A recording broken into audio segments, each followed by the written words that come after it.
ನರೇಂದ್ರ ಮೋದಿ ಅವರ ಕಾರ್ಯಕ್ರಮದ ಮುಖ್ಯ ಹೈಲೈಟ್ ಅನ್ನುವಂಥದ್ದು ರೋಡ್ ಶೋ. ಸುಮಾರು 1.8 ಕಿಲೋಮೀಟರ್ಸ್ ಆಗುವಂಥ ಈ ರೋಡ್ ಶೋನಲ್ಲಿ ಸುಮಾರು 30,000ಕ್ಕೂ ಅಧಿಕ ಕಾರ್ಯಕರ್ತರು ಸೇರ್ತಾರೆ ಅನ್ನುವಂಥ ಮಾತನ್ನು ಬಿಜೆಪಿ ಹೇಳಿದೆ. ಕೇವಲ ಬಿಜೆಪಿ ಕಾರ್ಯಕರ್ತರು ಮಾತ್ರ ಅಲ್ಲ, ಅಭಿಮಾನಿಗಳು ಕೂಡ ದೊಡ್ಡ ಸಂಖ್ಯೆಯಲ್ಲಿ ಸೇರ್ತಾರೆ ಅಂತ ಒಂದಿಷ್ಟು ಜನ ಇಲ್ಲಿ ಬಂದಿದ್ದಾರೆ. ಮಾತನಾಡಿಸೋಣ. ಎಷ್ಟು ಉತ್ಸುಕರಾಗಿದ್ದೀರಿ ಪ್ರಧಾನಿಯವರನ್ನು ನೋಡೋದಕ್ಕೆ? ತುಂಬ ಉತ್ಸುಕರಾಗಿದ್ದೇವೆ. ನಾವು ನಗರ ಮಹಿಳಾ ಮೋರ್ಚಾದ ತಂಡದವರು ನಾವೆಲ್ಲರೂ ನಮ್ಗೆ ಏನು ಜವಾಬ್ದಾರಿ ಕೊಟ್ಟಿದ್ದಾರೆ ಅದು ಕಟ್ಟುನಿಟ್ಟಾಗಿ ಮಾಡಿ ನಮ್ಮ ಪ್ರಧಾನಿ ನರೇಂದ್ರ ಮೋದಿ ಅವರಿಗೆ ಒಂದು ನೋಡುವ ಭಾಗ್ಯ ನಮ್ದೆಲ್ಲರದು. ಹಾಗಾಗಿ ನಾವೆಲ್ಲ ತಂಡಗಳು ಒಟ್ಟಾಗಿ ಕೆಲಸ ಮಾಡ್ತಾ ಇದ್ದೇವೆ. ಏನೆಲ್ಲ ಮಾತಾಡ್ಕೊಂಡಿದ್ದೀರಿ? ಬೆಳಿಗ್ಗೆಲ್ಲ ತಂಡೋಪತಂಡವಾಗಿ ಬರ್ತಾ ಇದ್ದಾರೆ. ನಿಮ್ಮ ಟೀಮ್ ಬಗ್ಗೆ ಹೇಳಿ, ಎಷ್ಟು ಅಭಿಮಾನ ಇದೆ ಮೋದಿಯವರ ಬಗ್ಗೆ ಮತ್ತು ಏನು ನಿರೀಕ್ಷೆ ಇಟ್ಕೊಂಡಿದ್ದೀರಿ ಇವತ್ತಿನ ಕಾರ್ಯಕ್ರಮದಲ್ಲಿ? ಇಲ್ಲಿ ಅಭಿಮಾನ ಅಂತ ಹೇಳೋಕ್ಕಿಂತಲೂ ಹೆಚ್ಚಾಗಿ ಅವರೊಬ್ಬ ಹಿಂದೂ ಭಾರತೀಯತೆಯನ್ನು, ಭಾರತೀಯ ಸಂಸ್ಕೃತಿಯನ್ನು ಪುನರುತ್ಥಾನಗೊಳಿಸಲಿಕ್ಕೆ ಬಂದಂಥ ಒಬ್ಬ ಅವಧೂತರು ಅನ್ನೋ ಹಾಗೆ ನಮ್ಮ ಒಂದು ಮನಸ್ಸಿನಲ್ಲಿ ಇರುವಂತಹ ಭಾವನೆ.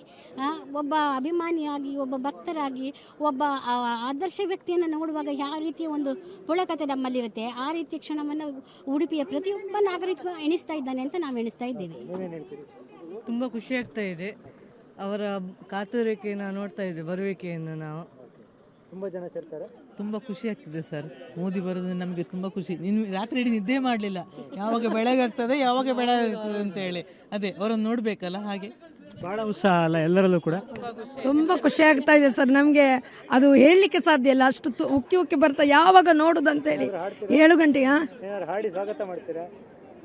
ಯಾವ ಇದು ಆಡಬೇಕು ನೋಡ್ಬೋದು ನಾವು. ಜನರಲ್ಲಿ ಆ ರೀತಿಯ ಉತ್ಸಾಹ ಇರುವಂಥದ್ದು. ಇದು ಫಸ್ಟ್ ಪಾಯಿಂಟ್. ಅಂದರೆ ಪ್ರಧಾನಮಂತ್ರಿ ನರೇಂದ್ರ ಮೋದಿ ಅವರು ಹೆಲಿಪ್ಯಾಡ್ನಿಂದ ಹೊರಟ ನಂತರ ಸಿಕ್ಕುವಂಥ ಫಸ್ಟ್ ಪಾಯಿಂಟ್.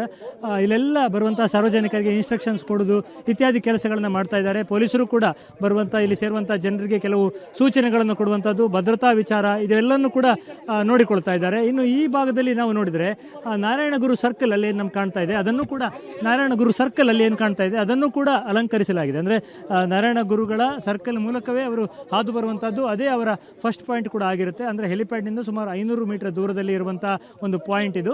ಸೊ ಅಲ್ಲಿ ಅದನ್ನು ಹೂವಿನಿಂದ ಅಲಂಕರಿಸಿರುವ ಸರ್ಕಲ್ ಅನ್ನು ಕೂಡ ನಾವು ಗಮನಿಸಬಹುದು. ಮತ್ತು ರೋಡ್ ಶೋ ಸಾಗುವ ಮಾರ್ಗದಲ್ಲಿ ಈಗಾಗಲೇ ಜನರು ಕೂಡ ಬಂದು ಸೇರುವುದಕ್ಕೆ ಆರಂಭ ಮಾಡಿದ್ದಾರೆ. ಭದ್ರತಾ ವ್ಯವಸ್ಥೆಗಳು ಕೂಡ ಜೋರಾಗಿಯೇ ಇದೆ.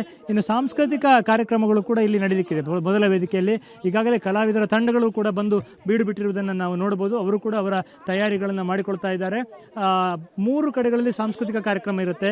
ಪ್ರಥಮ ಪಾಯಿಂಟ್ನಲ್ಲಿ ಕೃಷ್ಣ ವೇಷವನ್ನು ಧರಿಸಿ ರಂಜಿಸುವ ಕಾರ್ಯಕ್ರಮವಾದರೆ, 2ನೇ ಪಾಯಿಂಟ್ನಲ್ಲಿ ಯಕ್ಷಗಾನ, 3ನೇ ಪಾಯಿಂಟ್ನಲ್ಲಿ ಹುಲಿವೇಷ. ಹೀಗೆ ಕರಾವಳಿಯ ಒಟ್ಟು ಸಾಂಸ್ಕೃತಿಕ ಪರಿಚಯ ನೀಡುವಂತಹ ವಿವಿಧ ಕಾರ್ಯಕ್ರಮಗಳನ್ನು ಇರಿಸಿಕೊಳ್ಳಲಾಗಿದೆ. 3 ಕಡೆಗಳಲ್ಲಿ ಪ್ರಧಾನಮಂತ್ರಿ ನರೇಂದ್ರ ಮೋದಿ ಅವರು ಕೆಲ ಕಾಲ ನಿಂತು ಕಲಾವಿದರಿಗೆ ಕೈ ಬೀಸುವ ಮೂಲಕ ಅವರನ್ನು ವಿಶ್ ಮಾಡುವ ಮೂಲಕ ಇಲ್ಲಿಂದ ಸಾಗಿ ಹೋಗಬಹುದು ಅನ್ನುವಂಥ ನಿರೀಕ್ಷೆ ಇರುವಂತಹದ್ದು. ರೋಡ್ ಶೋನ ನಂತರ ಅವರು ಕೃಷ್ಣ ಮಠವನ್ನು ತಲುಪ್ತಾರೆ. ನಂತರ ಅಲ್ಲಿ ವಿವಿಧ ಧಾರ್ಮಿಕ ಕಾರ್ಯಕ್ರಮಗಳು, ಆ ನಂತರ ಸಮಾವೇಶ ಇರುವಂತಹದ್ದು. ದೊಡ್ಡ ಸಂಖ್ಯೆಯಲ್ಲಿ ಸಾರ್ವಜನಿಕರು ಸೇರುವುದಕ್ಕೆ ಎಲ್ಲ ತಯಾರಿಗಳನ್ನು ಮಾಡಿಕೊಳ್ಳಲಾಗ್ತಾ ಇದೆ. ಉಡುಪಿಯಿಂದ ಕ್ಯಾಮರಾಮನ್ ಹರೀಶ್ ಜೊತೆಗೆ ಶಶಿಧರ್ ಮಾಸ್ತಿಬೈಲು, ಏಷ್ಯಾನೆಟ್ ಸುವರ್ಣ ನ್ಯೂಸ್.